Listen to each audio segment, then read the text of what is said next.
Monsieur l'ambassadeur, mesdames, messieurs, donc je crois que tout le monde est bien installé, donc nous allons pouvoir débuter. C'est pour moi et pour nous tous, pour l'équipe de l'Institut français, cher Miguel Bonnefoy, un immense plaisir de vous accueillir ici à Sofia. Je crois que c'est la première fois que vous êtes en Bulgarie. Et si vous permettez, avant de vous poser quelques questions, et Madame qui est votre traductrice vous posera aussi quelques questions, j'aimerais vous présenter brièvement. Vous êtes, je crois que maintenant vous êtes l'auteur de 10 récits et romans, c'est ça le chiffre ou je me trompe? J'ai entendu 10 récits ici et là, mais moi vous n'êtes pas tout... Moi j'en ai compté 5, mais je dois sans doute me tromper. Oui, alors moi j'ai entendu 10. J'ai entendu 10 aussi. Alors bon, bah, c'est peut-être un... Bon. Bah voilà, en fait, parce que merci beaucoup.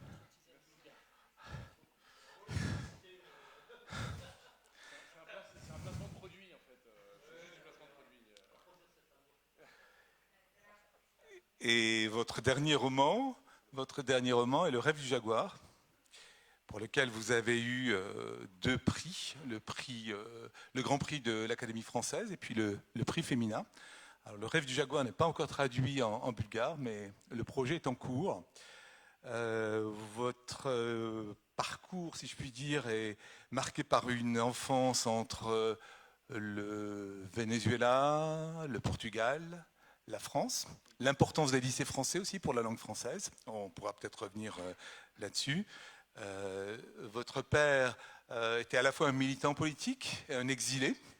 On pourra aussi peut-être évoquer la figure de votre père et l'importance aussi de ce lien avec le Chili. Et votre mère était diplomate vénézuélienne, attachée culturelle à Paris, c'est ça, notamment? Et à Rome aussi. Voilà, je pourrais comme ça continuer longtemps pour vous présenter. J'aimerais vraiment vous poser quelques questions, mais avant, je voudrais aussi présenter Madame Pavlina Rybarova. Vous avez soutenu votre thèse de doctorat en littérature française à l'université de Veliko Trnovo. Et je crois que cette thèse était consacrée à Amélie Nothomb. Amélie Nothomb, la problématique du vrai, n'est-ce pas? C'est ça le titre? Vous êtes donc maître de conférence depuis 2014 à l'université de Veliko Trnovo et vous avez traduit de très nombreux auteurs. Alors, je ne vais pas tous les citer, mais je vais citer en tout cas les auteurs français. Alain Robbe-Grillet, Le Clésio, Vassilis Alexakis, Pascal Quignard, Éric Emmanuel Schmitt, Elie Wiesel, et puis Miguel Bonnefoy pour Héritage. Le second ouvrage qui a été traduit en bulgare a été traduit par Petar Gerdjikov. Oui. Voilà, donc je crois que les présentations sont faites et j'aimerais bien vous poser une première question, cher Miguel. Une question qui serait très large, c'est une question que vous avez déjà posée, mais écrire pour vous, ça a été une vocation? C'est une vocation? Mais j'avais envie de vous poser cette question. Donc, voilà. Elle est très belle, merci beaucoup.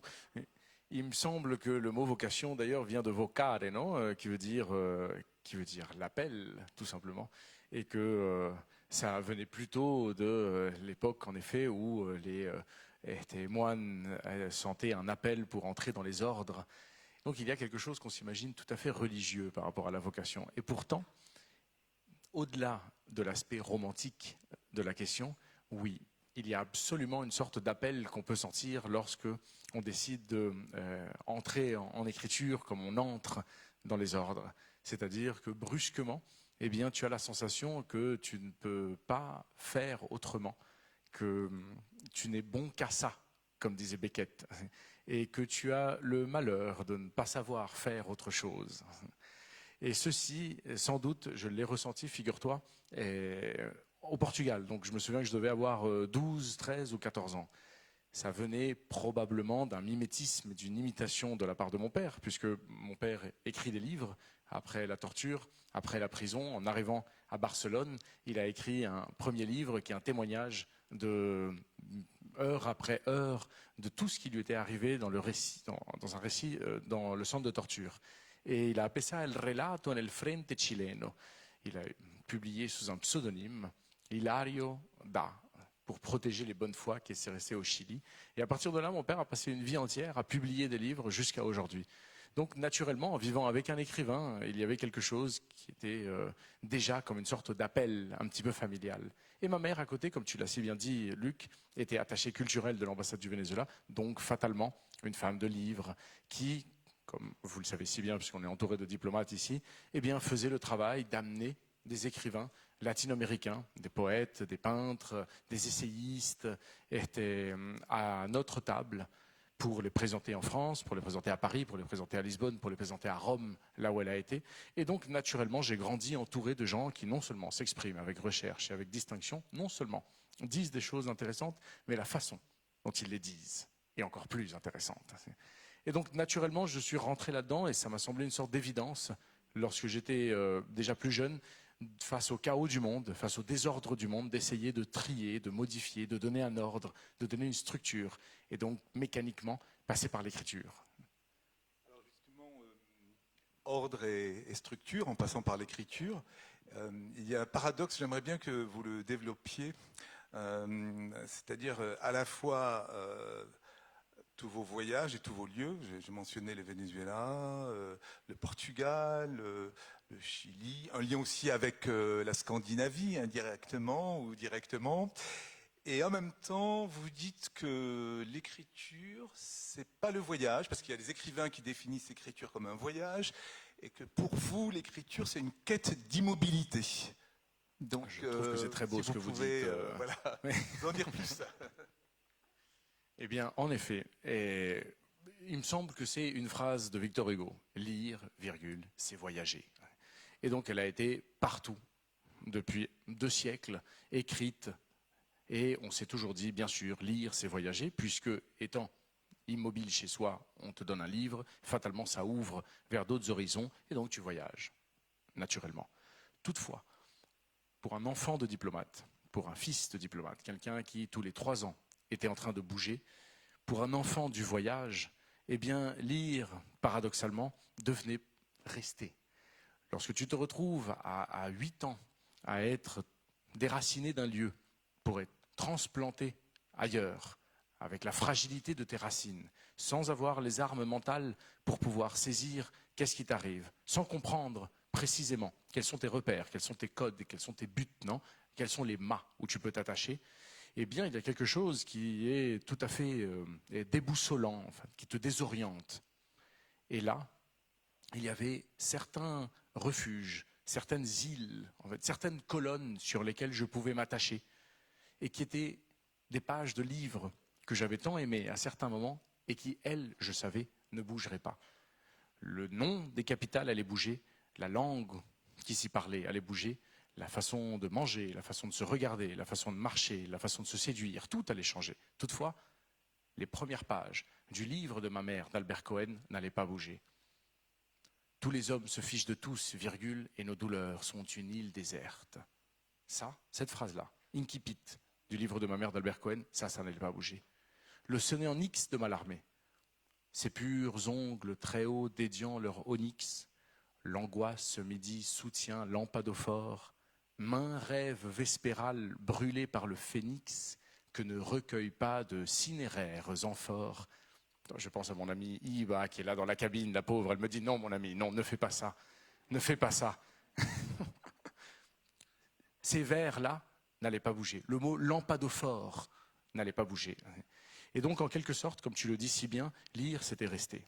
Lire c'était cette quête d'immobilité. Je trouve très beau ta formule. Là. C'est une formule de Luc. Hein. Alors, quête d'immobilité, est-ce que tu adopterais cette phrase, en fait, c'était Albert Camus qui disait la langue française est ma patrie. Alors, j'aimerais bien que tu réagisses, que vous réagissiez, enfin, on se tutoie, on se voit. Bon. On se tutoie depuis les premières 5 minutes qu'on a passées ensemble, depuis ce moment où il est venu me chercher à l'aéroport.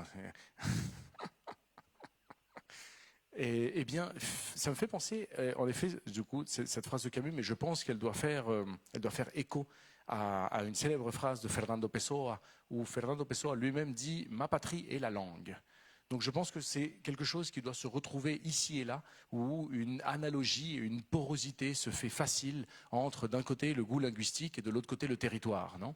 Eh bien oui, je dirais aujourd'hui, bien sûr, que la langue française est en quelque sorte ma patrie et ma nation, mais bien sûr pas seulement. Et si on va parler en effet des nations et des patries de Camus, ça me fait penser à cette autre très belle phrase où il disait « Les terrains de football et les tréteaux des théâtres ont toujours été et resteront toujours mes seules universités ». Et donc il avait non seulement bien sûr le travail intellectuel, mais également le travail du corps. Moi je pourrais dire aujourd'hui qu'en ayant été produit des lycées français à l'étranger, j'ai été prof dans les alliances françaises, je passe ma vie depuis 10 ans à aller d'institut français en institut français, à être en quelque sorte un enfant de diplomate, donc fatalement de me retrouver sans cesse dans les tuyaux et dans les ramifications des ambassades françaises du monde entier. Lorsque Jean-Marc Ayrault, il y a quelques années, a signé au Quai d'Orsay son budget pour l'année pour l'AEFE, on m'avait invité également pour donner une sorte de témoignage des Français à l'étranger. Et donc je me suis rendu compte comment, malgré moi qui ai passé tant de temps hors de France, je finis par être paradoxalement une sorte d'ambassadeur de la langue française. Et je trouve ça très beau, parce qu'il y a plus de gens qui parlent français hors de France qu'en France. La langue française n'appartient pas à la France. On pourrait même aller dire que la culture française n'appartient pas à la France. Et vous le connaissez, vous le savez si bien puisque vous êtes loin, mais qu'il y a tant de jeunes. Aujourd'hui, j'étais dans le lycée Lamartine, j'aurais pu être dans le lycée Victor Hugo. Tant de jeunes qui peuvent chanter la Marseillaise et qui n'ont jamais mis un pied en France. Tant de jeunes à qui tu peux dire, mon ami, comment on fait pour marcher depuis Saint-Michel jusqu'à Châtelet? Ils n'ont jamais été à Paris et pourtant peuvent te dire exactement le nom de rue qu'il faut prendre pour se diriger dans la ville. C'est quand même incroyable de voir que tout le monde connaît la vie du roi serrurier de Louis XVI hors de France, alors qu'en France, parfois, les gens n'ont aucune idée de qui était cet homme. Donc il y a quelque chose d'assez beau de en quelque sorte, ce soft power qu'a fait la France, de savoir comment, tu vois, créer une sorte de gigantesque francophilie dans le monde, qui est bien sûr portée par la francophonie, et qui donne ce je ne sais quoi de French touch partout. Et où que tu ailles dans le monde, tu dis Paris, et les gens font « Ah, Paris, la France, la France ». C'est quand même extraordinaire, il y a peu de pays qui peuvent se vanter de ça. Et j'en suis très fier d'en faire partie. Toutefois, moi aujourd'hui j'écris en français, mais ma langue maternelle est l'espagnol. Je suis donc traduit en espagnol par d'autres personnes.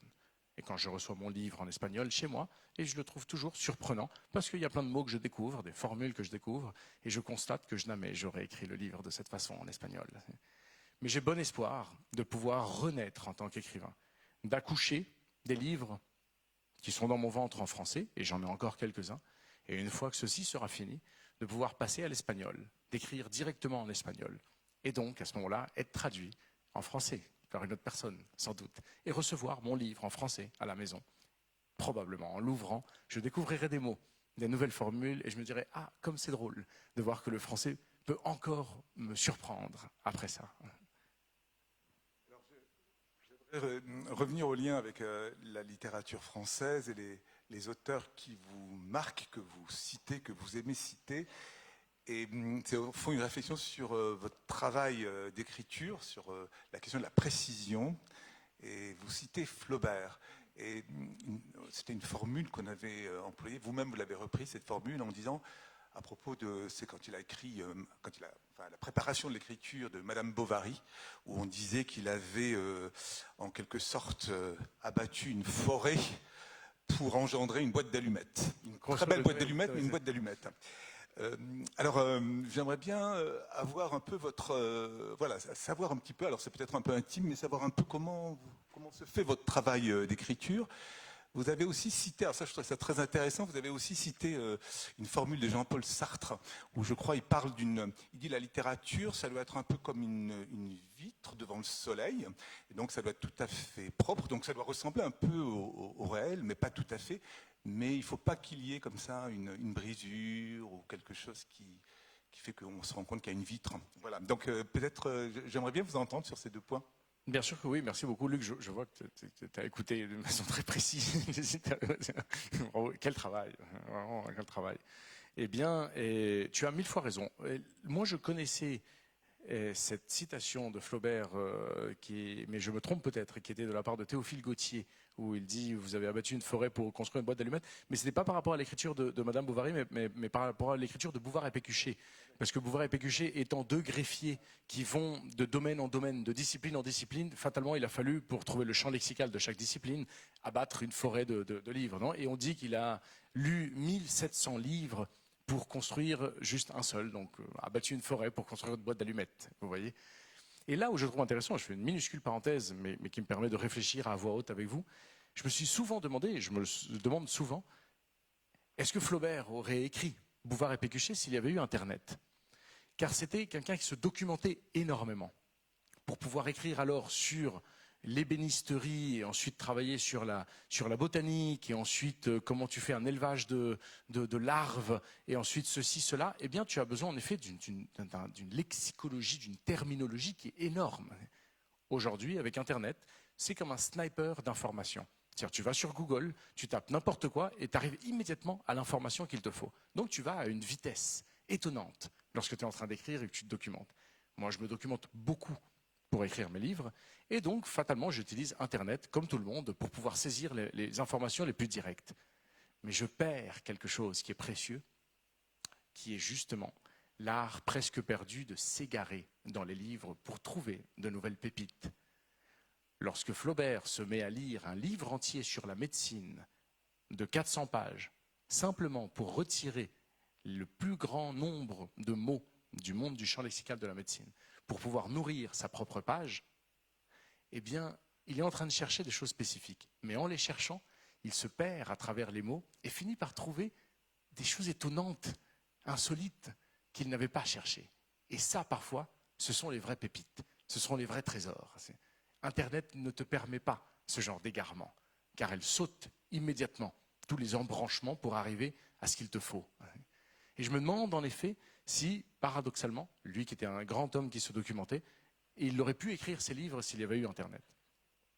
Moi, pour ma part, je fais ce travail où j'abats une forêt, comme tu le dis si bien, en lisant énormément de livres et en faisant des colonnes de synonymes, des colonnes de champs lexicaux, et aussi des codes de genre. Si tu dois écrire, par exemple, sur un western, eh bien, les westerns ont des codes de genre très précis. C'est un répertoire de genre très précis. Si tu veux tantôt les copier ou tantôt t'en défaire, eh bien, tu es obligé de bien les connaître. Lorsque je travaillais sur Sucre Noir, parce que je sais qu'il est là dehors, et j'avais beaucoup étudié les chercheurs d'or et les chasseurs de trésors, et également le monde des flibustiers, des boucaniers, et ce qu'on appelait les gueux de mer. Et encore une fois, le monde de la piraterie a ses propres codes, ses propres lois, ses saints et ses martyrs. Et donc, il a également sa propre terminologie. Et ça, alors, il faut le... Mais lorsque tu mets toute cette terminologie dans une page, la page apparaît dense, difficile à lire, parce qu'elle est pleine de mots qui sont beaucoup trop précis. Ton travail, et c'est là alors où ça touche sans doute à cette autre métaphore dont tu parlais de Sartre, où il dit le texte doit être comme une vitre qui passe devant le soleil. Le lecteur ne doit que regarder le soleil. S'il y a une éraflure, s'il y a un trébuchement, s'il y a une maladresse, s'il y a une gaucherie, alors on va voir une éraflure. Et cette éraflure montre en effet que toute une vitre, depuis tout à l'heure, est en train de passer derrière le soleil. Ça te sort d'une espèce de petite bulle de savon onirique dans laquelle tu es plongé. Eh bien, je travaille beaucoup à ce moment-là, face à la densité de cette première version, pour mettre de l'eau dans mon vin, en quelque sorte, pour diluer avec ce qu'ils appellent des phrases béquilles. Il prit sa valise et sortit. Point. La phrase n'a aucun intérêt. Or, si à chaque fois, à chacune de tes phrases, tu vas te mettre à faire un énorme travail derrière pour l'allonger, pour essayer de mettre tous les mots que tu as lus dans des textes ici et là, alors que tu dis, alors il prit sa valise qui était en peau de lézard avec des anses de dragon en or et sortit vers le siècle, là où il y avait l'immortalité et là où le crépuscule avait la couleur de la gencive des léopards. Et si toutes tes phrases sont comme ça, au bout d'un moment, tu as l'impression d'être en train de marcher dans une sorte de fange et de boue. Alors il te faut des phrases béquilles, des phrases simples en fait, qui équilibrent le texte. Et cette balance, ce jeu des deux, eh bien, c'est quelque chose que j'ai beaucoup appris de Flaubert, qui non seulement faisait passer bien sûr ses textes par le célèbre gueuloir, non, dans lequel il semblerait qu'il était dans des jurements contre Madame Bovary, si bien que sa voisine elle-même sortait dans le palier en disant « Mais que se passe-t-il » Ah non, c'est simplement que je parle avec Madame Bovary. Mais également, c'est un homme qui savait justement comment doser ces choses-là. Et si tu regardes bien, pratiquement tous les paragraphes, que ce soit dans les trois contes, que ce soit Madame Bovary, que ce soit Bouvard et Pécuchet de Flaubert, et un peu moins Salammbô peut-être, commencent par des phrases courtes à chaque fois. Il dit, commencez vos paragraphes par des phrases courtes. C'est un je ne sais quoi, mais ça change tout. Alors, pour continuer dans cette direction, je vais encore citer un auteur classique français, mais c'est le rapport entre le réel et la fiction. C'est Balzac, je crois, qui disait qu'un roman vaut mieux que 1000 livres d'histoire. Donc, je sais que c'est voilà, une phrase qui t'a plu, que tu cites, que tu reprends. Donc, voilà, ça dit sûrement quelque chose sur ton rapport à la fiction. Est-ce que tu crois, enfin, voilà, la fiction, le réel? Absolument, absolument, Luc. Merci beaucoup. Eh bien, en effet, Luc fait référence à une belle phrase de Balzac où il dit quelque chose du genre un roman vaut bien 1000 romans d'histoire, enfin 1000 manuels d'histoire, non 1000 livres historiques. Pourquoi? Parce que peut-être le fait d'être sans cesse en train de plier le genou face à des exactitudes géographiques, temporelles, d'être en train d'essayer, naturellement, puisque c'est le travail d'historien, de dresser une liste des différents généraux, des présidents du moment, avec des dates précises, avec des graphiques, avec le prix du baril à ce moment-là du pétrole, eh bien, peut-être que ça te sort de ce système algébrique des symboles, des signes, des métaphores qu'offre la fiction et qui permettent parfois d'approfondir le réel davantage. Je lisais il n'y a pas longtemps un très beau livre de Philippe Roth qui s'appelle « Parlons travail ». En anglais, c'est « Shop Talk ». Shop comme boutique, non? Talk comme parler, non? Parlons boutique. Et c'est des entretiens que mène Philippe Roth avec Primo Levi, avec Singer, avec Kundera, avec Aaron Appelfeld, et où ils essayent de parler justement littérature comme on est en train de le faire aujourd'hui. Non, on parle cuisine. Et la conversation avec Appelfeld, assez vite, en fait, tourne autour de est-ce que la fiction est plus réelle que le réel? Et lui, il raconte en effet qu'en sortant, en parvenant à fuir le camp de concentration, et en vivant ce temps dans les bois, comme il l'a si bien raconté, eh bien, en essayant d'écrire plus tard toute cette période de sa vie, il se rendait compte qu'à chaque manuscrit qu'il faisait, c'était un échec sans cesse. Pourquoi? Parce qu'il essayait d'être fidèle et loyal à la réalité des faits et d'essayer de faire transparaître ses émotions dans les émotions du personnage et faire un système presque cathartique de purification dans lequel il passait alors son amertume, sa douleur et sa rage dans l'amertume, la douleur et la rage des personnages. Or, plus il essayait, et moins c'était véridique, moins c'était vraisemblable. Alors, il lui vient l'idée de changer, par exemple, de sexe le personnage. Il en fait une petite fille. Il la fait un peu plus âgée que lui. Il change certaines choses par rapport à son héritage familial. Et brusquement, le fait de s'être éloigné de quelque chose qui était très autobiographique et très profond lui donne une sorte de longue vue qui lui offre une épaisseur et un relief. Et là, alors, a commencé à naître réellement une histoire qui allait toucher d'une façon universelle tout le monde.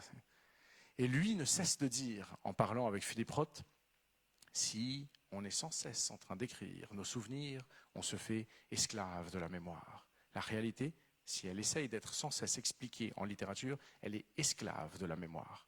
Pourquoi?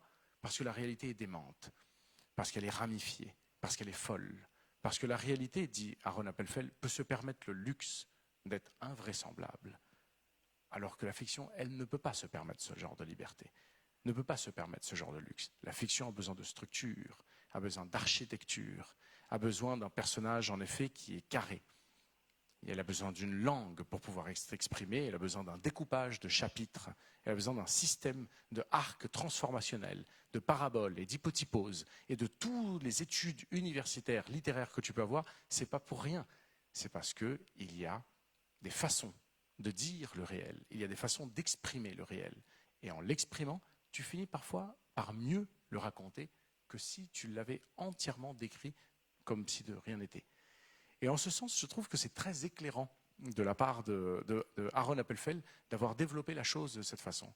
Et moi, je me rends compte en travaillant sur ma famille, sur mon histoire familiale, que ce soit côté mère, que ce soit côté père, avec tantôt Héritage et avec tantôt Le Rêve du Jaguar, c'est que vous seriez surpris de la quantité de personnages que j'ai éliminés, d'autres que j'ai rajoutés, comment je me suis arrangé avec certaines dates, comment j'ai omis certains détails, si bien que ma cousine, en le lisant, me disait mais comment tu n'as pas pu parler de notre maison à Ciccilevici?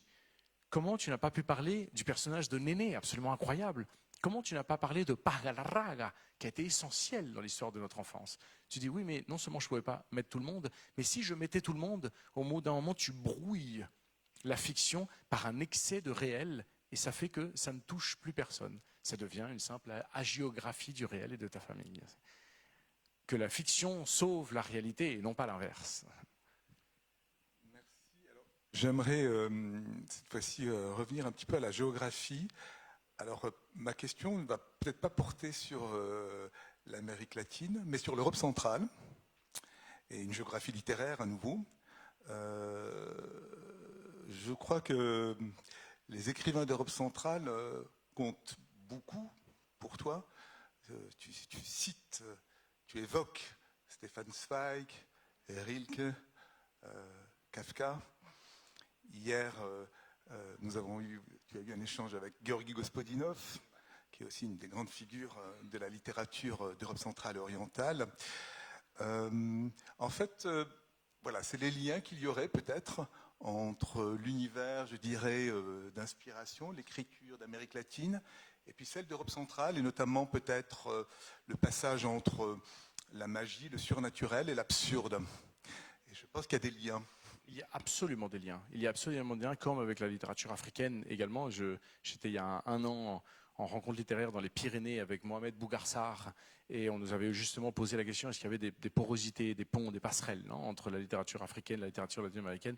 Et on se surprenait de voir que lorsque tu étudies Kourouma, que tu étudies Damas, que tu étudies Diop, ou Léopold Sédar Senghor, ou Aimé Césaire, bien que ce soit les Antilles, enfin, tu retrouves également énormément de jeux, de dialogues qu'il y a entre les littératures avec l'Amérique latine.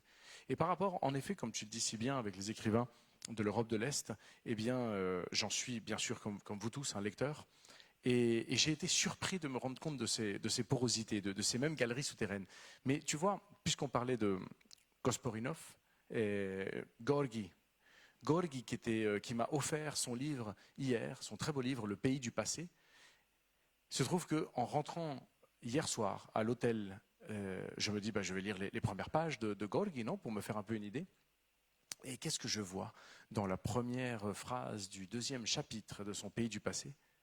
Il commence par « bien des années plus tard, virgule, face au peloton d'exécution, virgule, son personnage devait se souvenir de cette après-midi lointaine. » Et je me dis, c'est merveilleux, c'est la première phrase de 100 ans de solitude de Garcia Marquez.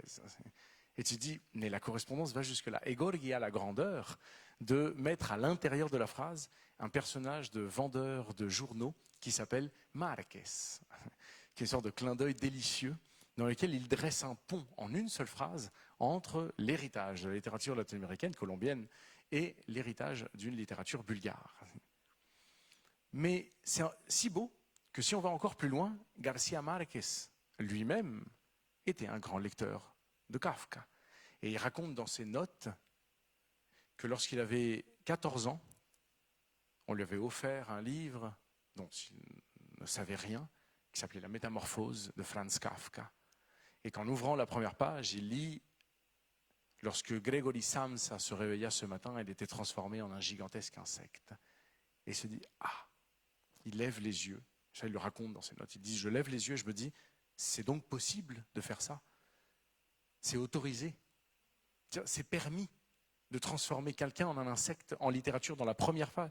Il est permis de créer un élément surnaturel en une seule phrase et que tout le reste du livre soit juste les conséquences logiques de cet élément surnaturel. Il est donc possible en littérature de mettre une goutte de cyanure dans un verre d'eau. Elle est belle cette formule, n'est-ce pas?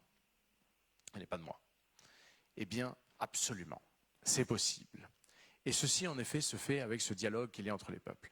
Je pense également à des auteurs comme Mircea Cartarescu, écrivain roumain. Il y a 2-3 ans, j'étais invité à Bucarest pour parler de littérature, etc. Et alors, on me met entre les mains Solénoïde.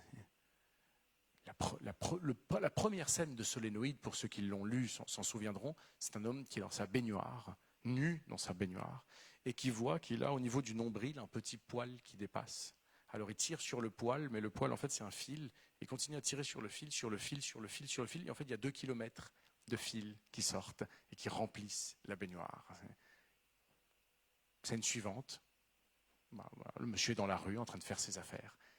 Quel est ce fil? Juste le fil de l'existence. Mircea Cartarescu l'offre comme ça, en réalisme magique. Et pourtant, personne ne vient dire « Ah oui, la Roumanie, réalisme magique ». Et pourtant, c'est là. Il y a, dans l'avion, j'étais en train de finir le livre sublime de l'écrivain serbo-croate Ivo Andrić, Le pont sur la Drina. Incroyable scène où un joueur de cartes rencontre un noble étranger voyageur qui vient à Visegrad pour s'installer quelques jours. Et alors il joue aux cartes avec les gens, c'est un excellent joueur de cartes. Et ce premier joueur de cartes s'appelle Fedona, quelque chose comme ça, le défi, non, dans une sorte de joute de cartes. Et ils se mettent à jouer, comme ça toute la journée, toute la nuit. Et alors il commence à perdre Fedona. Et il dit, ben voilà, donc je mets mes terres sur la table. Le noble voyageur lui a entendu. Il joue, il perd ses terres. Il dit, bon, ben alors je mets ma maison maintenant. Il joue, il perd sa maison. Alors je mets toute ma fortune. Il perd toute sa fortune. Il dit, alors je mets mes vêtements sur la table. Il perd ses vêtements. Et quand il n'a plus rien, nu comme ça devant les cartes, le noble voyageur lui dit, est-ce que tu veux continuer à jouer? Une dernière partie. Il dit, dernière partie, je n'ai plus rien à jouer, quoi. Si, il lui dit, tu as ta vie. Il dit, alors je joue ma vie. Et là, il perd. Puis se relève et se rend compte que devant lui, il n'y a personne. Et qu'il était en train de jouer aux cartes contre lui-même. Et qu'il avait devant lui tout simplement le diable. Et là, Ivo Andrić, Le pont sur la Drina, écrit en 1945, 20 ans avant 100 ans de solitude, on a déjà la rencontre avec le diable. Lorsque tu lis Gogol, lorsque tu lis Bulgakov, mais lorsque tu lis Dostoïevski, avec la célèbre scène du grand inquisiteur, où c'est également Satan qui vient s'asseoir à la table du frère Karamazov et qui lui raconte l'histoire du grand inquisiteur. Encore une fois, on est dans du réalisme. La littérature latino-américaine est aussi une grande réponse à un héritage de littérature des écrivains de l'Europe de l'Est. Merci. Alors, je vais bientôt donner la parole à madame qui a aussi plein de questions sur votre œuvre, sur vos personnages. Mais puisqu'on parle du diable, alors le diable n'est pas là, mais en fait nous avons un D-book, on en a parlé hier, le D-book il est là, il y a ce portrait du D-book, et je ne peux pas m'empêcher de mentionner notre D-book, c'est Romain Gary. Ah oui, bien sûr, oui, naturellement. Alors, dans votre parcours universitaire, vous avez travaillé sur Romain Gary, alors quelques mots sur Romain Gary, parce qu'on l'a beaucoup évoqué ici, puis il est là, donc voilà, ça lui fera plaisir. C'est vrai. Eh bien, en effet, moi j'avais travaillé sur les racines du ciel, sur Romain Gary et sur la liberté et la servitude dans les racines du ciel, et à quel point justement, enfin, ou du moins dans ce livre, la liberté et la servitude se confondent, et on ne sait pas exactement si tu es un servant libre, non, puisqu'il y a ce Morel qui essaye de défendre les éléphants contre les braconniers, ou au contraire, tu es une sorte de libre penseur qui est au service d'une cause. Et il y a cette espèce de jeu comme ça, de balance qui se fait sans cesse dans les racines du ciel et que j'avais trouvé passionnant. Et après, comme l'immense majorité des gens, j'avais surtout été fasciné par le personnage de Romain Gary, qui est cet homme de masque, qui est cet homme à la fois de mensonges, de fiction, dans lequel il a sans cesse écrit sa propre légende, recréé sa propre légende, dans laquelle vers la fin de sa vie, il a autant de pseudonymes que Pessoa pouvait avoir d'hétéronymes, et qu'il ne savait pas lui-même qui il était. Enfin. Donc il y a quelque chose d'assez beau en fait dans ce personnage qui m'a semblé qu'il n'était non seulement un grand écrivain de la fiction, mais également un être fictionnel en lui-même. Et je pense aussi que son suicide a à voir bien sûr avec cette idée de je contrôle tout jusqu'à la fin pour pouvoir donner au monde une fin qui est digne, non, de mon travail. Donc c'était ce personnage qui m'avait fasciné. Mais tu sais, Luc, j'ai passé tant de temps en fait à le lire et tant de temps à l'aimer, à être passionné et rêver de lui que je dois reconnaître qu'au bout de quelques années, j'ai créé une sorte d'allergie. Je ne sais pas si ça dit quelque chose. Pas encore, mais j'ai l'impression qu'autour de moi, ça commence un peu. Hein, donc, Ça commence souvent autour. Oui, ça bruisse autour. Et j'ai créé vraiment une allergie envers Romain Gary au point que j'ai fini par me dire, à chaque fois que je lisais une phrase de lui, un passage de lui, j'avais l'impression, tu sais, un peu comme lorsque tu es exaspéré par ton père ou par ta mère, et dès qu'ils disent quelque chose, je fais, même si c'est intéressant. Et j'avais créé ça avec Romain Gary. Donc je pense qu'on doit prendre le temps, lui et moi, de renaître ensemble, de refaire une sorte d'amitié. alors peut-être Madame Ribarova, je vous donne la parole pour les questions, les échanges. Merci. Je voudrais vous faire revenir un peu sur vos œuvres, les personnages et certaines citations. Alors, pour commencer, tu as choisi, vous avez choisi, pour la citation tout au début de Le rêve du jaguar, la pensée du poète colombien William Ospina, qui dit « Au nord, il y a la raison qui étudie la pluie, qui déchiffre les éclairs. Au sud, il y a la danse qui engendre la pluie, qui invente les éclairs. » Alors pourquoi cette citation au début de Le rêve du jaguar ? Eh bien, c'est une citation qui me plaisait parce qu'elle avait un système d'opposition où d'un côté tu avais le Nord qui a cette rigueur en quelque sorte, qui a cette rigidité et cette puissance et cette profondeur dans la pensée. Un côté cartésien, un côté rationnel, tu vois, qu'a l'Europe et qui a donné une littérature depuis, je dirais, 5 siècles qui est absolument fascinante. Et d'un autre côté, il y avait le Sud qui, lui, avait quelque chose de plus dansant. Et je parle bien sûr des Caraïbes, quelque chose comme ça, de plus volcanique, de plus fou et wagnérien dans sa manière d'être. Et je m'étais dit que l'opposition était belle entre les deux. Mais tu sais, et j'y ai repensé il n'y a pas longtemps, et je pense qu'aujourd'hui, je ne mettrai plus cette épigraphe dans le texte, tu vois. Comme quoi, en fait, les livres aussi, tu les publies à un moment donné de ta vie, non ? Et après, 1 an, 2 ans plus tard, tu le relis et tu dis « Ah, j'aurais fait différemment, sans doute, aujourd'hui. » C'est là où tu te rends compte, en effet, que c'est jamais un livre de plus, c'est souvent un livre de moins dans un grand chemin jusqu'à arriver vraiment à un livre absolument abouti, quoi. Et William Ospina, c'était surtout parce que je voulais lui rendre hommage, qui est un écrivain colombien que j'aime beaucoup et je pense, et je m'immolerai vivant devant l'Académie Nobel si on ne lui donne pas le prix Nobel à un moment ou à un autre dans sa vie. William Ospina, immense écrivain colombien que moi j'avais découvert avec un livre que si vous n'avez pas lu, je suis jaloux de vous parce que vous allez le découvrir, qui s'appelle El País de la Canela, le pays de la cannelle, dans lequel il raconte comment les frères Pizarro, en arrivant en Amérique latine avec une seule idée, c'était trouver une forêt pleine de cannelle pour pouvoir ensuite l'envoyer en Europe, non, dans ce qu'ils appelaient la flotte d'or, et le vendre là-bas. Et ils allaient de communauté indigène en communauté indigène en leur montrant la cannelle, en disant où est la forêt de cannelle, où est le pays de la cannelle. Et les indigènes répondaient, mais il n'existe pas une forêt où il y a un seul type d'arbre, non ?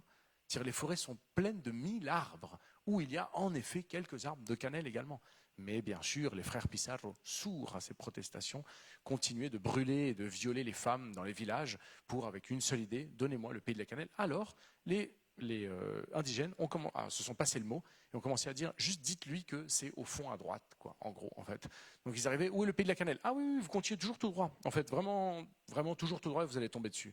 Et naturellement, toujours tout droit depuis le Venezuela jusqu'au Pérou, en fait, et donc jusqu'au Pacifique, qui était autrefois appelé, selon Núñez de Balboa, la mer du Sud. Et c'est grâce à ces textes de la mer du Sud de Núñez de Balboa que Magellan a décidé de faire son voyage, car il savait qu'il y avait un océan après le continent. Et c'est pour ça qu'il se met à chercher sans cesse le détroit de Magellan, non, le Cap Horn. Quoi qu'il en soit, lorsqu'il arrive à la mer Pacifique, lorsqu'il arrive à l'océan Pacifique et qu'il se rend compte que c'est de l'eau salée en la goûtant, il comprend en effet que le continent vient de finir et qu'il n'y aura pas de pays de cannelle, il n'y aura pas de forêt de cannelle.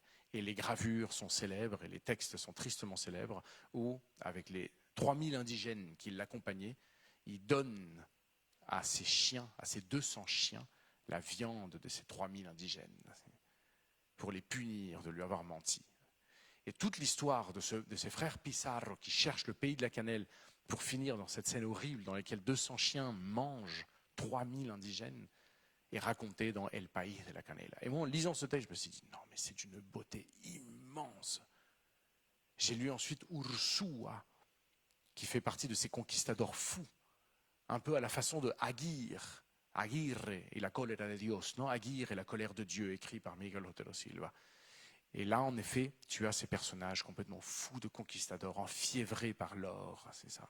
Et là aussi, tu as une sorte de personnage hallucinant, qui est épique, qui aurait pu être écrit par Homère. Et son dernier livre, et je m'arrête là-dessus pour ne pas parler pendant longtemps de William Orbina, qui me semble un immense, immense écrivain, en plus poète, en plus essayiste. Son dernier livre est une biographie de Alexander von Humboldt, le botaniste qui était également ethnologue, anthropologue allemand et qui est parti dans les Caraïbes, au Venezuela et en Colombie pour étudier les plantes, les insectes et les oiseaux et qui découvre en fait un monde qu'il n'aurait jamais imaginé et qui se met en fait pendant un demi-siècle à créer en fait tous les herbiers et tout le travail en fait de l'éventail de l'ornithologie moderne. Alexander von Humboldt, sa biographie est si belle et presque plus belle que le titre. Et le titre c'est Pondré el oído en las piedras hasta que me hablen. Je poserai mon oreille sur les pierres jusqu'à ce qu'elles me parlent. C'est beau hein, comme titre. Hein? Quel salaud, quoi. Qui écrit un titre comme ça? Je collerai mon oreille aux pierres jusqu'à ce qu'elles me parlent. Alexander von Humboldt. Et ça, c'est William Orbina. Et je pense que ce n'était pas tellement par cette phrase, parce que cette phrase, elle oppose le nord et le sud, et je trouve que c'est absurde d'opposer les deux. C'était peut-être idiot de ma part.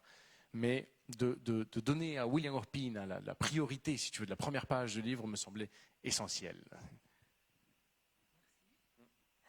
Ma deuxième question serait sur la réapparition des personnages. Vous bâtissez une unité polyphonique et pittoresque où les personnages réapparaissent et en lisant chacun de vos romans, on retrouve l'histoire de celui-ci et puis l'histoire future de celui-là. Et d'ailleurs, ils sont tous et toutes introduits comme si celui-ci ou un autre roman leur serait consacré. Donc ils sont tous également importants, à mon sens. Donc, c'était voulu. Comment avez-vous réussi à le faire? Parce que tout se correspond, tout se tient. C'était voulu, c'était... Voilà. Merci. Peut-être sur les personnages, j'aimerais que tu nous dises, parce qu'il y a eu un petit problème avec un personnage, je crois un chien. Voilà, il y avait un problème de longévité, je crois.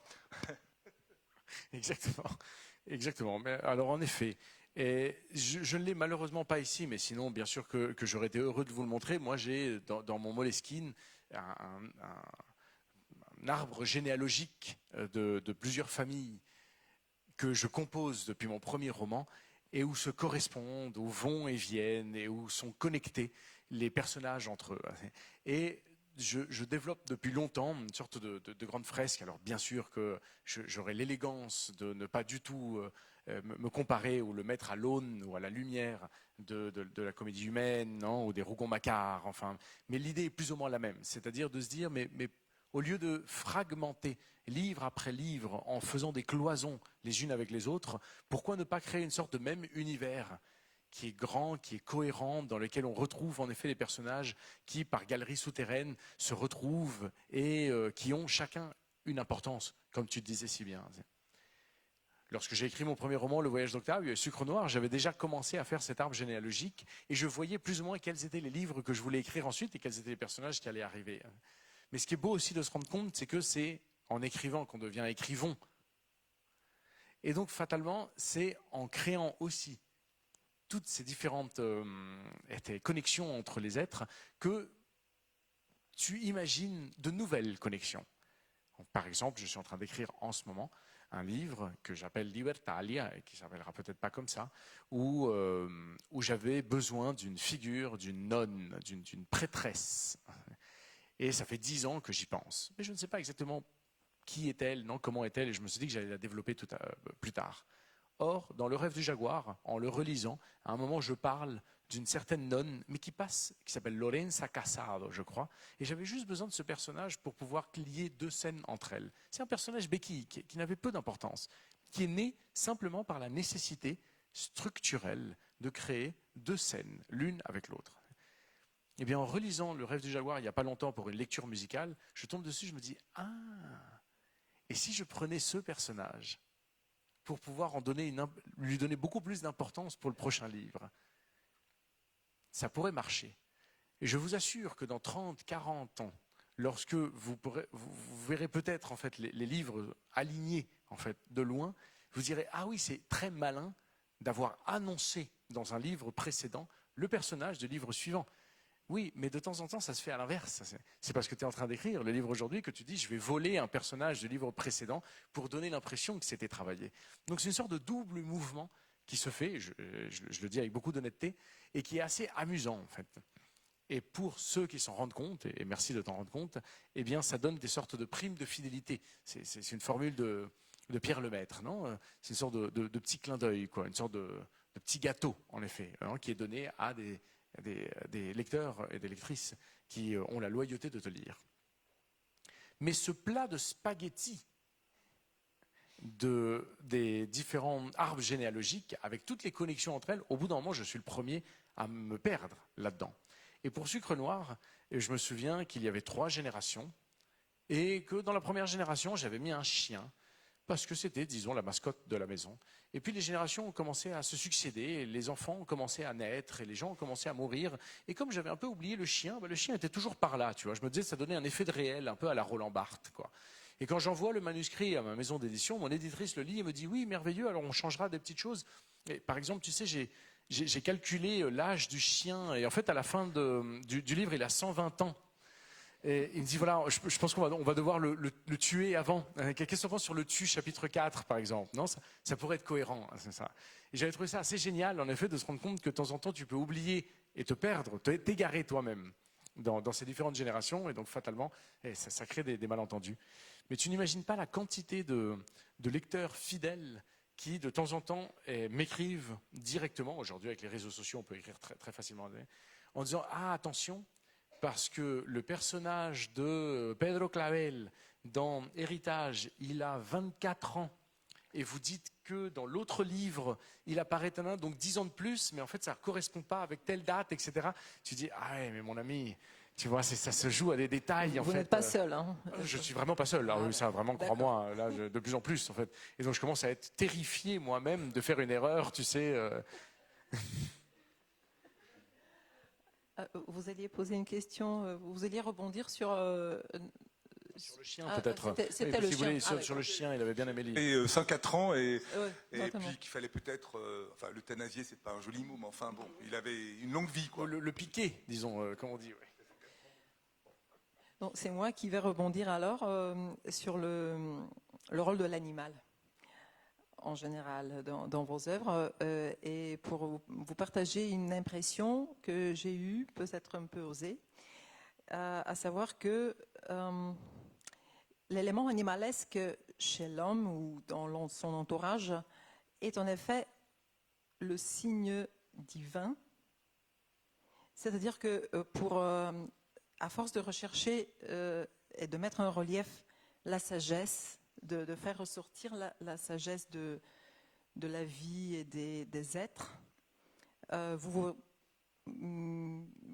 vous référez aux animaux, c'est ça?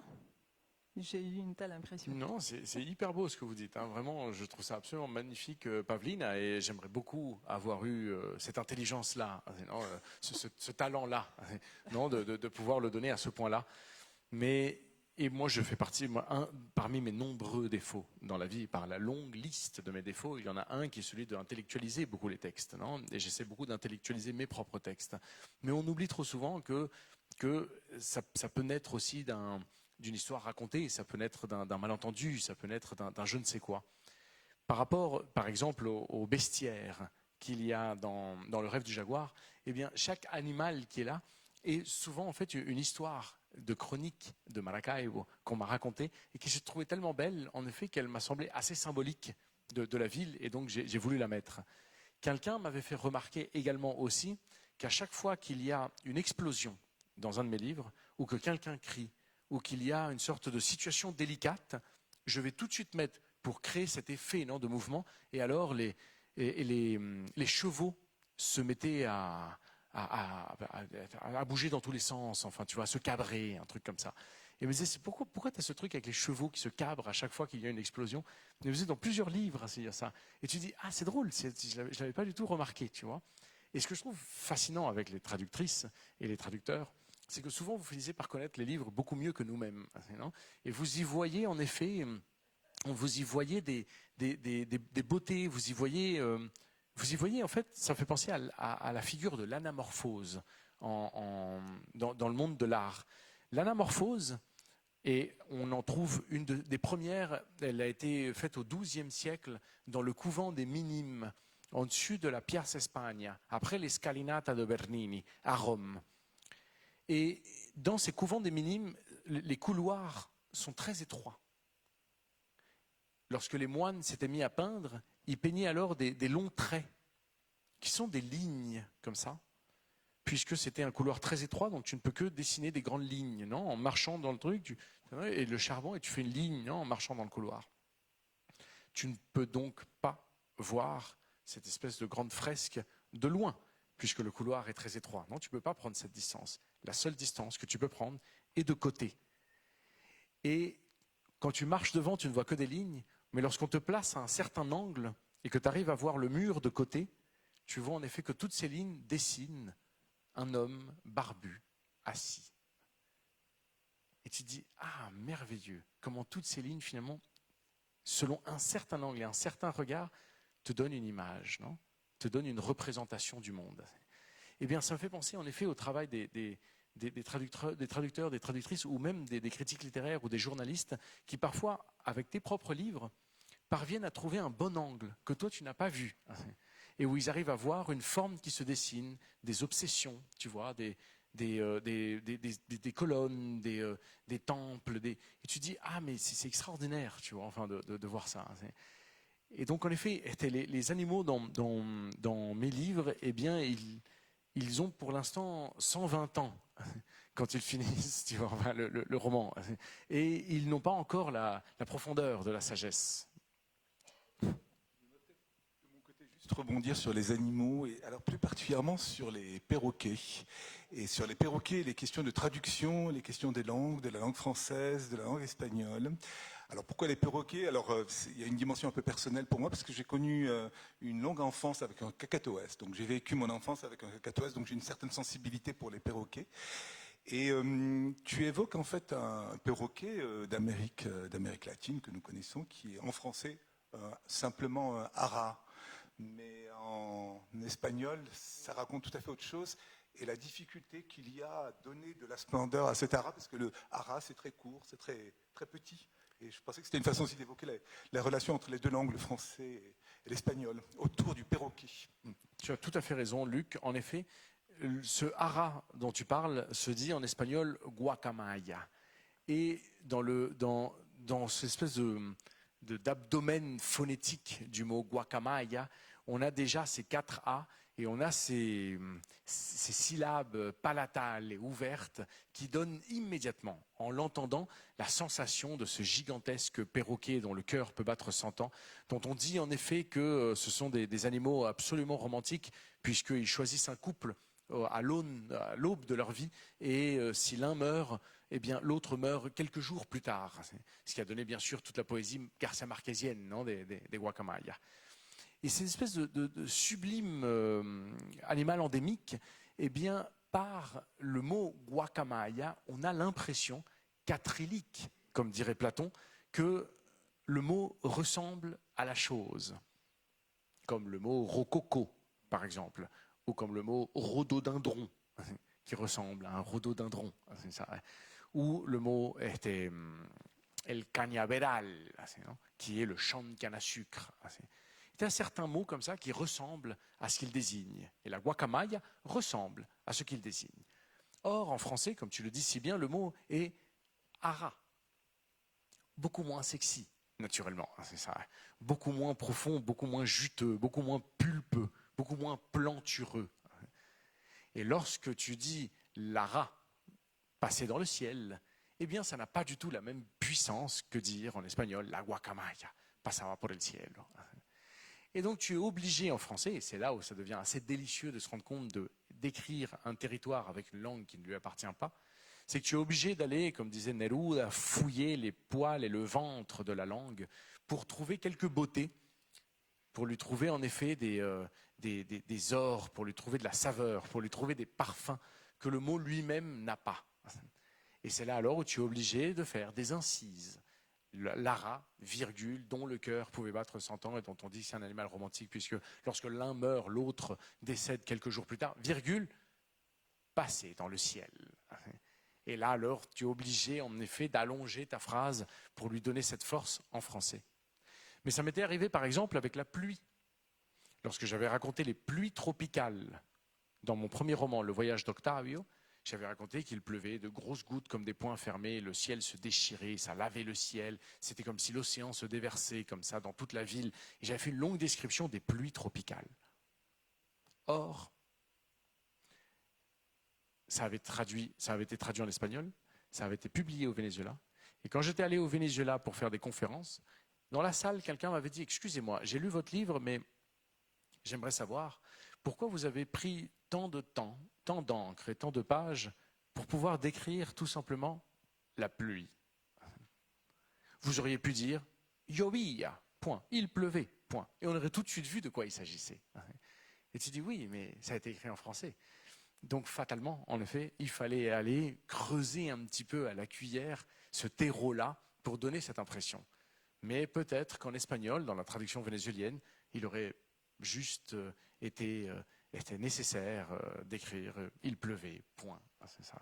Donc il y a quelque chose qui se joue, qui est assez beau en effet sur la langue et le territoire, quoi, comme on disait tout à l'heure par rapport à Camus.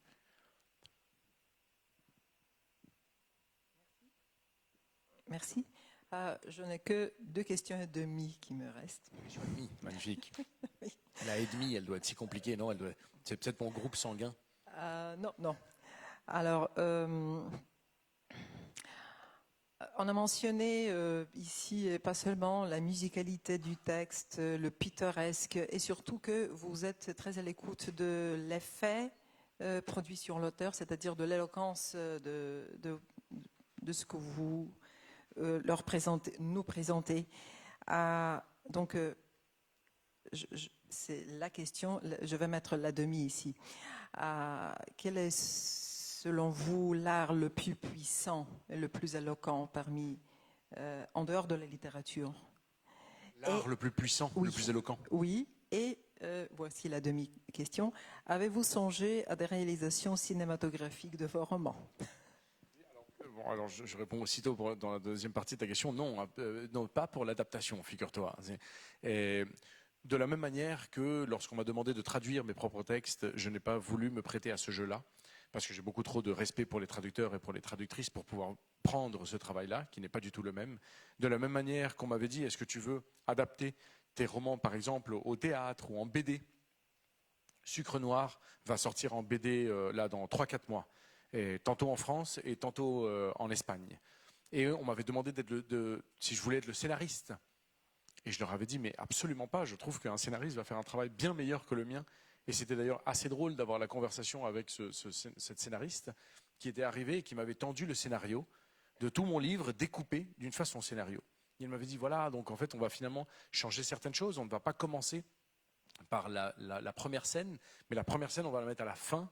Et on va commencer en fait par le chapitre 3 qui nous a semblé mieux. Et je dis, ah oui, génial, d'accord, c'est super. Ouais. me dit voilà. Et également, on a décidé d'enlever le chapitre 2 qui nous a semblé voilà, un peu inutile, gratuit. Et donc, en fait, on va finalement enlever ça. Je dis oui, oui, bien sûr, il n'y a aucun problème. Oui, elle dit, et voilà. Et en fait, on a aussi éliminé un personnage qui nous semblait tout à fait gratuit. Et donc, on l'a éliminé. Je fais oui, oui, bien sûr. Et d'ailleurs, on a rajouté aussi un personnage, on ne comprenait rien dans votre livre. Donc, on a rajouté un personnage qu'on a appelé le régisseur et qui donne un peu, enfin, qui explique un peu, qui structure le bouquin, quoi. Enfin, tu dis au bout d'un moment, d'accord, mais quelle est la partie exactement du livre qui vous a plu, en fait, parce que et c'était assez drôle, en effet, de me rendre compte. Et du coup, je suis assez curieux de lire cette BD parce que je pense que je vais découvrir un tout autre livre. C'est une toute autre BD. Enfin bon, il y avait un truc qui était assez beau. Donc, je trouve que les scénaristes, ils font un travail bien meilleur que le mien.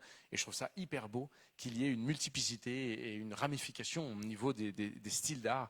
Et moi, vraiment, je le dis très honnêtement, avec beaucoup de sincérité et beaucoup d'honnêteté, mon ego n'est pas suffisamment développé pour être en train de dire je suis un génie, on ne touche pas. Non, à mes livres, et il n'y a que moi qui peux savoir de quoi il s'agit. Non, mon ami, mes livres sont absolument imparfaits. Et si d'autres personnes, d'autres cerveaux plus éclairés que le mien peuvent améliorer le livre, tant mieux. Comme toi, tu l'as sans doute amélioré en bulgare, et je t'assure qu'il est meilleur en bulgare qu'en français. J'en suis absolument sûr. Non. Si, j'insiste, c'est sûr. Et Sania le sait parfaitement. Et en effet, en ce qui concerne l'art, au-delà de la littérature, l'art le plus éloquent, je pense que, et tout le monde sera sans doute d'accord avec moi, non, qui est la musique, à mes yeux. Enfin, que tu ne peux pas faire au-dessus, quoi. Enfin, ça, mon gosier de métal parle toutes les langues, disait Baudelaire. Enfin, la musique parle toutes les langues.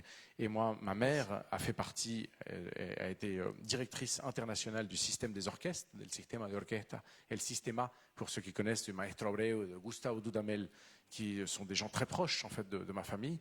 Eh bien, moi, j'ai vu comment la musique a sauvé des milliers de jeunes des bidonvilles, de la délinquance, de la prostitution, de la drogue, comment en fait ils se sont retrouvés grâce à la musique à être invités dans le monde entier.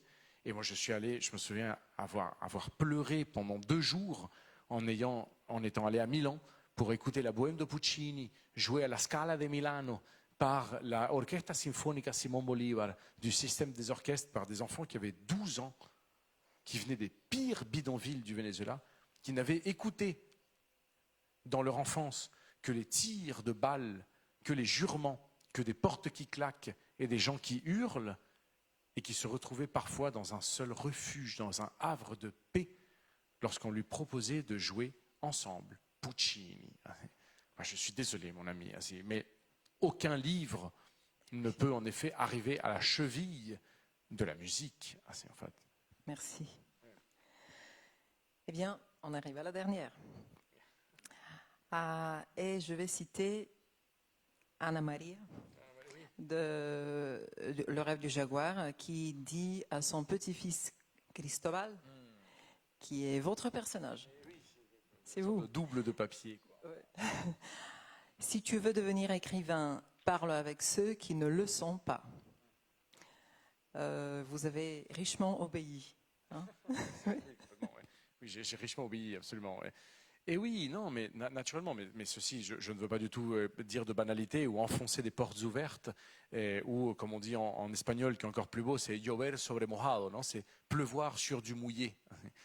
Mais bien sûr que si on s'entoure uniquement d'écrivains, d'artistes, et qu'on reste dans sa tour d'ivoire entre intellectuels, en effet, qui lisent plus ou moins les mêmes livres, qui peuvent citer Cioran, et qui ont aussi l'inconvénient d'être nés ainsi, en s'isolant et en se coupant du monde, naturellement que tu ne peux pas saisir de quoi il s'agit. Or, et c'est Camus qui le dit si bien dans son magnifique discours de Suède, où il dit l'écrivain est obligé, à l'obligation de se mêler à la communauté des hommes et des femmes pour comprendre qu'est-ce qu'ils ont à dire et d'être attentif au bruit confus du monde. Quand moi j'ai fini la Sorbonne, j'ai fini mes études à la Sorbonne, eh bien, je suis allé boire un verre avec des amis et on a parlé de 2 heures de la place de la virgule dans l'œuvre de Proust. Et je me suis dit, je ne peux pas avoir 24 ans et être dans un bar à Paris en train de parler de la place de la virgule dans l'œuvre de Proust quand le monde entier est en train de brûler et il y a des révolutions et il y a des dictatures et il y a des insurrections et il y a... Enfin, donc j'ai pris un aller simple, Paris-Caracas, et je suis parti pendant 4 ans à Caracas, pour des bonnes choses, pour des mauvaises. Moi, je ne vais pas être là en train de défendre de la révolution bolivarienne ou Chavez ou tout ça, mais à ce moment-là, j'y croyais un peu. Aujourd'hui, je trouve que c'est indéfendable. Et en effet, partir là-bas pour aller justement me mêler à cette communauté des hommes et des femmes, si bien en effet que j'ai maquillé le plus possible ce côté français, ce côté Sorbonne, et j'ai vraiment vécu une sorte de une discrimination de classe en fait à ce moment-là, qui était intéressante et bon, enfin voilà, c'était un style quoi. Et en effet, pour essayer de saisir le monde quoi, enfin et c'est ce qui m'a donné la matière pour la majorité des livres que j'ai écrits. Donc bien sûr que je suis hyper heureux d'être assis à la table d'intellectuels et d'écrivains, que ce sont des gens très inspirants, qui m'ont beaucoup inspiré, qui m'enseignent tant de choses. Mais si tu veux devenir écrivain et tu ne parles qu'avec des écrivains, tu n'es pas un bon écrivain. C'est ça. Et mon grand-père le disait, mon grand-père qui était médecin le disait très bien, si tu veux être médecin, un bon médecin, voilà, un buen médico no sabe solo de medicina, non, un bon médecin n'a pas que la médecine comme connaissance. Si tu veux être un bon médecin, alors il faut pouvoir t'émouvoir avec de la musique, avoir lu des livres, avoir fait des voyages, comprendre en effet je sais pas moi, comment tu cuisines un rable de lapin. Et c'est parce que tu es dans la ramification des choses que tu peux en effet ensuite mieux comprendre la médecine. Si tu ne sais que de médecine, tu n'es pas un bon médecin. Pareil pour un écrivain. Si tu ne sais que de littérature, tu n'es pas un bon écrivain. Je veux seulement finir en te disant que j'espère que tu es en train de devenir meilleur écrivain en nous parlant, parce que nous, en te lisant, nous devenons de meilleurs êtres humains. C'est magnifique. Merci beaucoup, Pavlina. C'est très beau ça. Merci beaucoup. Merci. Merci beaucoup. Nous sommes Merci, vraiment Luc. très heureux de t'accueillir ici à Sofia et aussi voilà, on est dans un pays la Bulgarie, qui est un pays aussi très littéraire. On aime la littérature, on aime les écrivains. Et d'ailleurs, voilà, je commençais à mettre quelques citations d'écrivains qui font le lien entre la France et la Bulgarie. Tsvetan Todorov, Julia Kristeva. Alors Elias Canetti, lui, il a choisi la langue allemande. Enfin, sa famille s'est installée en France. Donc il y a aussi un lien avec la France. Et je trouve que c'est très important de souligner ces liens-là. Et j'aimerais bien donner la parole à nos amis dans le public. Des questions, nous avons une petite demi-heure pour échanger et continuer ce voyage. On m'a parlé de Vazov également, il n'y a pas longtemps, qu'il faut absolument lire. Sous le joug de Vazov. On m'a parlé de ça. Je vois en effet un enthousiasme explosif dans la salle lorsque je parle de Vazov. Ah oui, on a des gens qui disent non, mon ami, n'y va pas, n'y va pas, c'est un piège. C'est un piège. Alors allons-y. Bonsoir, je m'appelle Martina. C'est vraiment chouette de vous écouter, c'est un plaisir. Je voulais vous poser une question. En fait, quelle autrice, quelle femme, écrivain vous ont inspiré? Parce que vous avez parlé beaucoup d'hommes. Vous avez raison. Proust, Balzac, tout. Vazov même, voilà. Et la deuxième question aussi, on a parlé de perroquets, de chiens, mais on n'a pas parlé en fait de personnages féminins. D'où il vient, comment vous les construisez? Parce qu'il y a un côté, on dirait un peu féministe, mais on n'est pas tout à fait sûr. Mais vous avez mille fois raison. Vous avez mille fois raison de le souligner. Par rapport aux écrivaines, je pense que Marguerite Yourcenar a fait partie sans doute de mes grands amours en littérature, des grands amours. Depuis Feu, et bien sûr en passant par L'œuvre noire et naturellement son sublime Mémoire d'Adrien que j'ai relu sans cesse. Et aussi, tu sais, ça me fait penser qu'elle-même avait écrit dans les notes des Mémoires d'Adrien, et là cette très belle phrase qui me revient, où elle dit « Le Christ n'étant plus, non, les dieux n'étant plus, le Christ pas encore, il y a eu un instant de l'histoire de Marc Aurèle à Cicéron où l'homme a été seul. » Ah, c'est extraordinaire, non? et elle place son Adrien là, où l'homme est seul. Le polythéisme n'est plus, le monothéisme n'est pas encore, non, est à cet instant de l'histoire de transition où l'homme est seul et où il faut qu'il croie en lui-même, non, en quelque sorte. Et ça, j'ai trouvé ça extraordinaire et qui met toute la lumière sur les incroyables mémoires d'Adrien.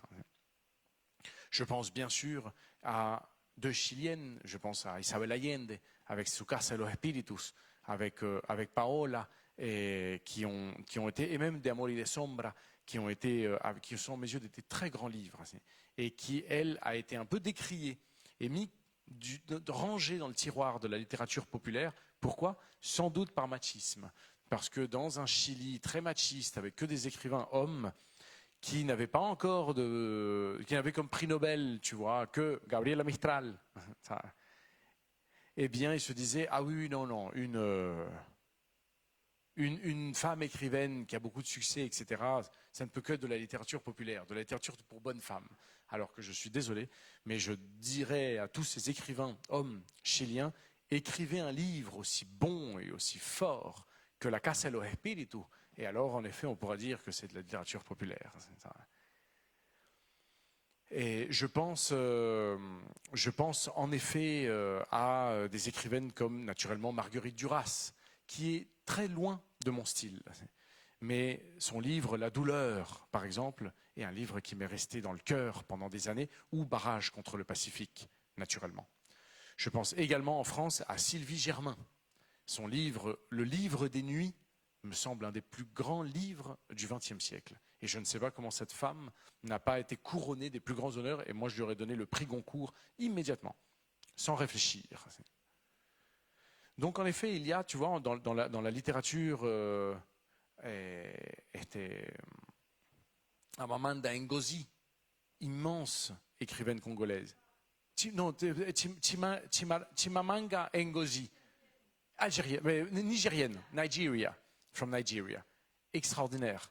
Sa lettre à bas, incroyable, et son Americana, qui est incroyable aussi. Donc il y a comme ça, tu vois, toute une littérature qui me semble vraiment fabuleuse. Et par rapport aux personnages féminins dans mes livres, eh bien moi je suis issu d'une famille où il n'y a que des femmes, et donc naturellement tous les personnages féminins que j'essaye de développer dans les livres sont caractérisés davantage par le courage, par l'intelligence, tu vois, par leur force, par leur puissance, et non pas d'être sexualisée. Je viens d'un pays, au Venezuela, dans lequel la femme est sans cesse mise, et elle-même s'en enorgueillit, d'avoir le plus grand palmarès des Miss Monde et des Miss Univers. Ça. Et donc il y a ce truc comme ça de la vénézolane, non, la latina, ça, qui mesure 8 mètres, comme ça, tu vois, qui a des cheveux noirs, comme ça, qui est sublime et tout. Et bien sûr, elles se disent, voilà, c'est très simple, en fait, on a le plus grand palmarès des Miss Monde, des Miss Univers, enfin, on est donc mathématiquement, en fait, les plus belles femmes du monde. Donc naturellement, on va jouer là-dessus. Or, eh bien, moi, j'ai grandi avec des Vénézuéliennes, tantôt dans ma famille, tantôt les femmes que j'ai eues dans ma vie, c'est ça, et qui ont eu, elles, le courage humanitaire d'aimer un pauvre pirate comme moi. Et pourtant, ce que j'ai observé, eh bien, ce sont des femmes qui se meuvent d'abord par leur courage et par leur émancipation que par leur corps et par la sexualisation, tu vois, de leur image. Donc, en quelque sorte, il m'a semblé évident qu'il fallait faire transparaître ça dans les livres. Encore une ou deux questions. Après, nous allons pouvoir poursuivre parce que nous avons une réception. Voilà, ici. Donc on va pouvoir continuer à échanger. Voilà. Il paraît que c'est un grand dîner où on mange chaud avec de la viande et tout. J'ai pensé au personnage de Michel Renet. Absolument. Qui est d'ailleurs une femme. Et c'est parmi tout l'enchevêtrement de personnages et de destinées, c'est à lui, c'est-à-dire à elle, que revient le rôle de devenir un mythe. Voilà. C'était notamment pour défendre le personnage féminin. Exactement. Voilà. Exactement. Et à ce compte, et après je te laisse la parole, était en effet, et à ce compte, ça me fait penser que par rapport à Michel Renet, un des personnages en littérature qui m'avait beaucoup inspiré pour Michel Renet, c'est Mademoiselle de Maupin de Théophile Gautier, qui est un livre écrit au 19e et qui est un des premiers livres dans lequel il parle du transgenre et où une femme décide de s'habiller en homme, d'être entièrement masculine et d'aller dans les routes pour aller se battre, etc. Et donc fuir sa condition de celle qui va aller broder et attendre un mari pour avoir un ventre fertile, plein d'enfants comme ça, et mourir entourée en fait du père, du frère, du mari, enfin, qui décide pour elle. Donc je sais que Mademoiselle de Maupin est une lecture qui m'avait fasciné, alors c'est écrit par un homme bien sûr, mais qui m'avait beaucoup fasciné. Et Michel René était une sorte de clin d'œil aussi, tu vois, à cette Mademoiselle de Maupin. Donc j'ai une question qui n'est pas tellement littéraire, plutôt personnelle. Comment vivez-vous cette époque où les écrivains ne peuvent plus profiter de cette aura de l'inaccessibilité? Ils vivent devant tout le monde connaît leur biographie, leur addiction, leurs préférences, tout ça. Ils s'expriment tout le temps, ils apportent des précisions, etc. Autrefois, on aime ou on n'aime pas, mais l'écrivain était sur un piédestal. Récemment, j'ai vu un documentaire d'un médecin légiste, anthropologue, etc., Philippe Charlier, je ne sais pas si vous connaissez. Donc, il a fait l'autopsie du cœur de Flaubert. Il a dit, il y avait tellement de substances dans le cœur de Flaubert, on pensait que c'était qu'on faisait l'autopsie de Jim Morrison. Il a fallu diluer les substances pour pouvoir... Donc, et là, j'ai eu un tressaillement. Je ne lis pas Flaubert tous les jours, mais quand même ça m'a fait un effet. Tandis que maintenant, vous êtes tous devant tout le monde. On a les mêmes substances.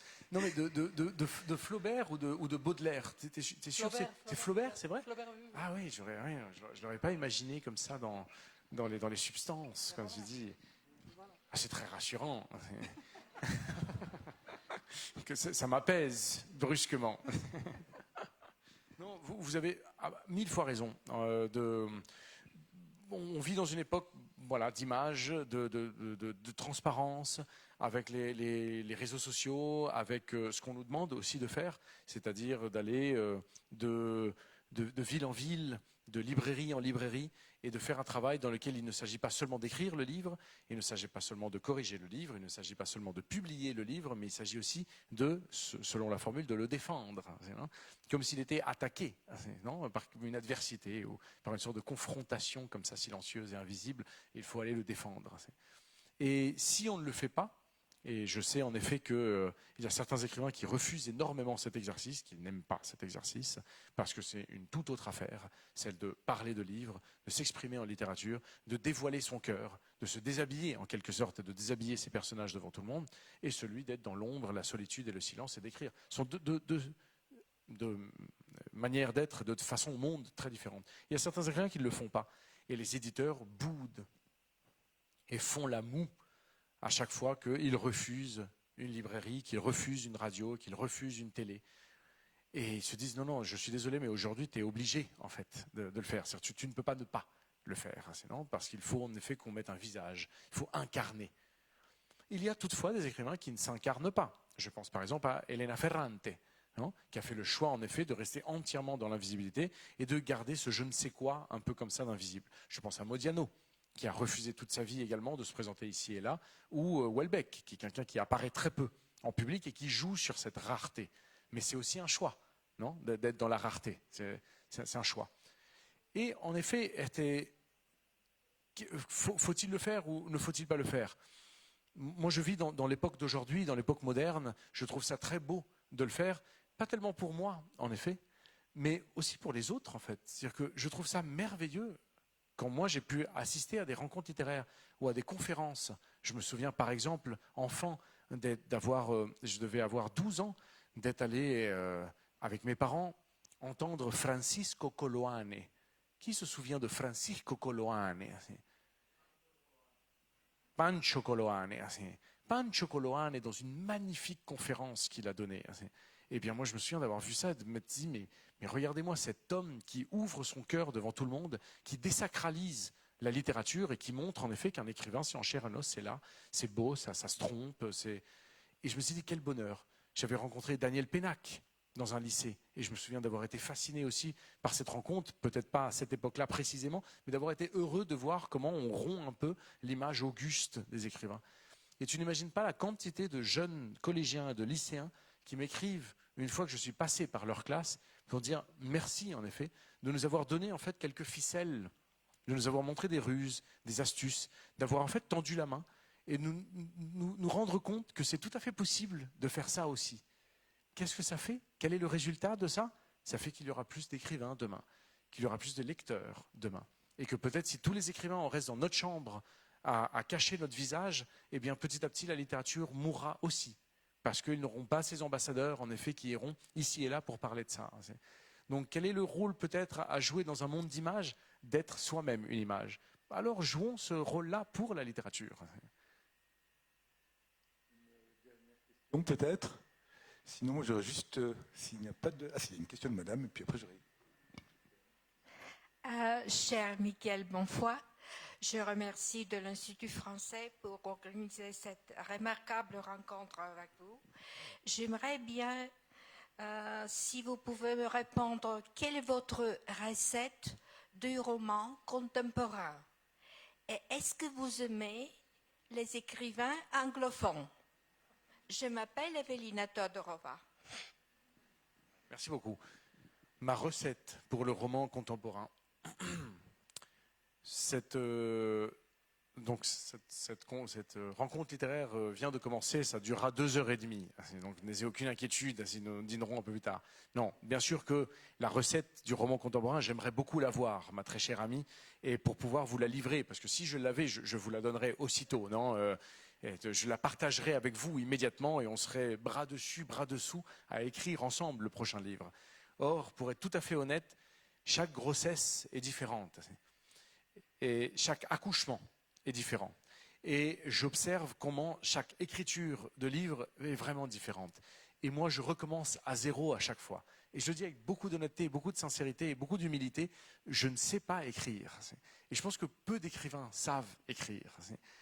On est tout à coup obsédé par une idée, on est obsédé parfois par un ton, une musique, on est obsédé parfois par une scène, et on peut être obsédé par un traumatisme de l'enfance qui tout à coup, allez savoir pourquoi, 40 ans plus tard, ressurgit comme ça, prend une place démesurée, entêtante, et alors on est obligé de se livrer d'elle comme on se livre d'une maladie, tu vois.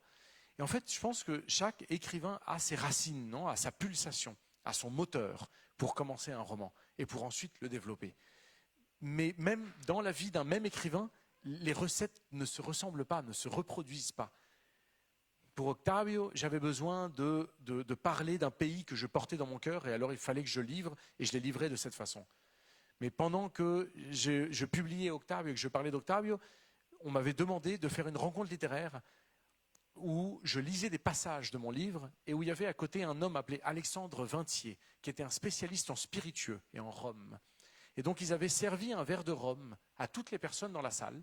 Et moi je lisais des passages du livre pendant que les gens buvaient du rhum, les yeux fermés, en essayant de voir s'il y avait des connexions entre le goût des mots et le parfum du rhum. Ne vous inquiétez pas, c'est absolument prévu. Blague est en train de préparer les verres de rhum pour tout le monde. Aucune inquiétude. Eh bien, lorsque Alexandre Vintier s'est mis à parler du rhum, il s'est mis à parler avec un champ lexical, qui est ce champ lexical qu'ont souvent les sommeliers, les œnologues, les spécialistes en spiritueux, les gens qui sont dans le monde du vin et de l'alcool ont souvent un champ lexical assez vaste, et développé. Il s'est mis à parler des mots comme ambre, comme cuir, comme porosité du chêne, comme part des anges. Et j'entendais tout ça et je me disais, comme j'aimerais un jour que un de mes livres ait cette saveur-là, en fait, ait ce parfum-là. Et que quand on lise mon livre, on ait l'impression qu'on est dans ces tonalités comme ça de couleurs. C'est né juste d'une odeur, d'une impression, en fait. Et puis Héritage était né parce que j'avais l'impression d'entendre le dialogue des morts et les morts de ma famille qui me parlaient. Avec cette très belle phrase d'Anna Donoy, « Les vivants se sont tus, les morts m'ont parlé ». J'avais l'impression que les morts étaient en train de me parler. Et en fait, chaque livre sort d'une façon différente, tu vois. Et il n'y a pas une vraie recette, je dirais. Mais la seule chose qui unit ces livres entre eux, et je finirai là-dessus pour ne pas vous ennuyer plus longtemps, parce que tout le monde, j'imagine, a soif et a envie de boire du rhum, ce serait en effet de dire qu'il y a de l'honnêteté, qu'il y a de la sincérité. L'honnêteté comme premier moteur. Rainer Maria Rilke, puisqu'on en parlait, lui dit qu'un livre ne doit n'être que d'une nécessité biologique. S'il n'y a pas un besoin biologique d'écrire le livre, alors il ne vaut pas la peine de s'écrire. Je pense que c'est beau de dire ça, mais je pense que c'est sévère aussi. Et ça fait bien sûr référence à la question qu'il pose au jeune poète, est-ce que vous êtes prêt à mourir, non, si on vous ôtait la plume? Répondez vraiment, vous êtes prêt à mourir si on vous interdisait d'écrire? Si oui, alors vous êtes un vrai écrivain. Sinon, alors vous êtes un faux écrivain. À mes yeux, c'est une catégorie qui est absurde en fait à faire, tu vois.